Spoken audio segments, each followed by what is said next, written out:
कभी सोचा है कि कुछ ट्रेडर्स हमेशा कैसे जीतते हैं जबकि बाकी लोग बस जुआ ही खेलते रह जाते हैं? आज हम उसी गणितीय रहस्य की परतें खोलेंगे जो जीतने वालों को बाकियों से बिल्कुल अलग कर देता है।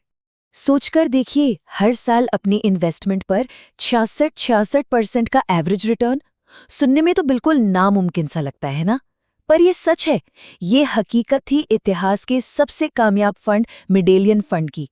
और ये कोई किस्मत की बात नहीं थी, ये कमाल था एक ऐसे जबरदस्त सिस्टम का जो हर एक ट्रेड में एक छोटा सा मतलब बिल्कुल ना के बराबर फायदा ढूंढ निकालता था और फिर उसी छोटे से फायदे को लाखों करोड़ों बार दोहराकर एक बहुत बड़े मुनाफे में बदल देता था। तो फिर सवाल ये उठता है कि इस हैरान कर देने वाली कामयाबी के पीछे का राज क्या है? आखिर वो कौन सा फंडामेंटल प्रिंसिपल है जो ऐसे सिस्टम्स को पार देता है? और क्या इसे समझना मुमकिन है? इसका जवाब शायद थोड़ा हैरान करने वाला है। ये वही सीक्रेट है जिस पर पूरा का पूरा लास वेगस का कारोबार टिका हुआ है, और वो है लॉ ऑफ लार्ज नंबर्स। अगर इस चार्ट पर नजर डालें तो कसिनो को ना हर गेम पर कोई बहुत बड़ी जीत नहीं चाहिए होती। उनकी जो बढ़त होती है, जिसे हाउस एज कहते हैं, वो अक्सर बहुत मामूली सी होती है, जैसे रूलेट में सिर्फ 5%। लेकिन जब यही गेम लाखों बार खेला जाता है तो यही छोटी सी बढ़त कसिनो के लिए गारंटीड जीत बन जाती है। तो देखिए, कसिनो यानी कि हाउस के पास 3 ऐसे एडवांटेज हैं जो उसे लगभग अनबीटेबल बना देते हैं। पहला है वॉल्यूम, मतलब वो दिन रात लाखों दांव खेलते हैं। दूसरा, उनके काम में इमोशंस का कोई रोल नहीं होता, उनका सिस्टम बिल्कुल सटीक और ऑटोमेटेड होता है। और तीसरा, उनके पास इतना पैसा होता है कि वो छोटे मोटे नुकसान आसानी से झेल जाते हैं और हमेशा गेम में बने रहते हैं। लेकिन अफसोस की बात यह है कि ज्यादातर रिटेल ट्रेडर्स कसिनो की तरह नहीं, बल्कि एक हताश जुआरी की तरह बिहेव करते हैं। वो इस सबसे जरूरी, सबसे फंडामेंटल नियम को पूरी तरह से इग्नोर कर देते हैं। इसे समझने के लिए चलिए एक बहुत ही आसान सा एक्सपेरिमेंट करते हैं। मान लीजिए एक सिक्का उछाला जा रहा है। अब देखते हैं कि कम डेटा, या जिसे हम छोटा सैंपल साइज कहते हैं, वो हमें कितना गुमराह कर सकता है। अगर सिक्का सिर्फ 10 बार उछाला जाए तो ये बिल्कुल मुमकिन है कि 9 बार हेड्स आ जाए और सिर्फ 1 बार टेल्स। अब इसे देखकर तो पहली नज़र में कोई भी यही सोचेगा कि अरे ये सिक्का तो खोटा है ना? और यहीं पर वो सबसे ज़रूरी सवाल आता है जो हर ट्रेडर को खुद से पूछना चाहिए। क्या मेरी ट्रेडिंग स्ट्रैटेजी सच में खराब है, या मैं सिर्फ मुट्ठी भर ट्रेड्स के आधार पर जल्दबाजी में कोई फैसला कर रहा हूँ? लेकिन अगर उसी सिक्के को 10,000 बार उछाला जाए तो नतीजा क्या होगा?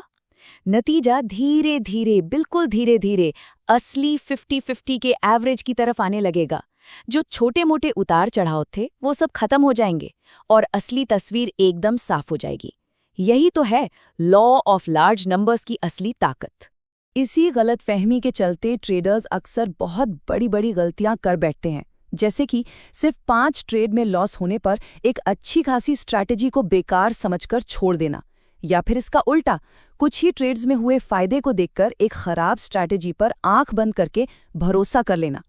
तो सवाल फिर वही है, एक जुआरी वाली सोच से बाहर निकलकर कसिनो की तरह कैसे सोचा जाए? एक ट्रेडर आखिर हाउस बन कैसे सकता है? इसके लिए ना 5 बेसिक प्रिंसिपल्स को अपनाना होगा। नंबर 1, बड़े जैकपॉट के पीछे भागने के बजाय छोटे और लगातार मिलने वाले फायदों पर ध्यान देना। नंबर 2, अपनी स्ट्रैटेजी को बहुत बड़े पैमाने पर टेस्ट करना, जिसे बैक टेस्टिंग कहते हैं। नंबर 3, अपनी पोजीशन साइजिंग ऐसी रखना कि आप नुकसान झेल सकें और बाजार से बाहर ना हों। नंबर 4, जहां तक मुमकिन हो ट्रेडिंग को ऑटोमेट करना ताकि इमोशंस बीच में ना आएं।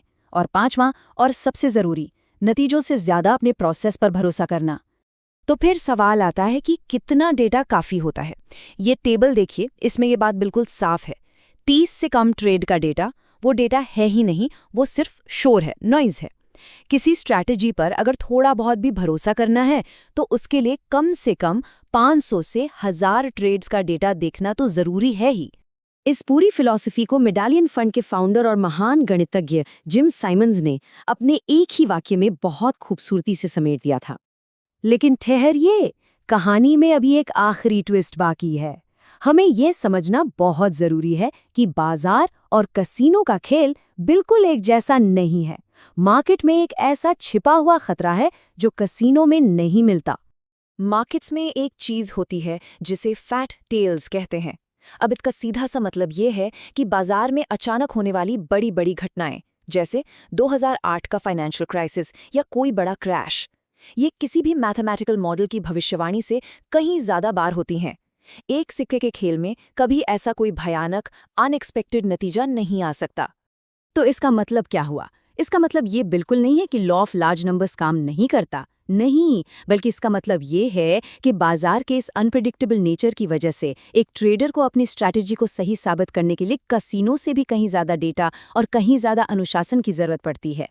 तो इस पूरी बातचीत का निचोड़ क्या है? निचोड़ ये है कि ट्रेडिंग में असली कामयाबी किसी एक बड़ी जीत या जैकपॉट से नहीं मिलती। ये मिलती है एक छोटी लेकिन लगातार मिलने वाली बढ़त को ढूंढने से, और फिर उसे पूरे अनुशासन के साथ हजारों लाखों बार दोहराने से। और आखिर में ये हर ट्रेडर को खुद से एक बहुत ही बुनियादी सवाल पूछने पर मजबूर कर देता है कि वो एक खिलाड़ी है जो सिर्फ किस्मत के भरोसे दांव लगा रहा है, या फिर वो हाउस है जो गणित और अनुशासन के साथ अपना खेल खेल रहा है।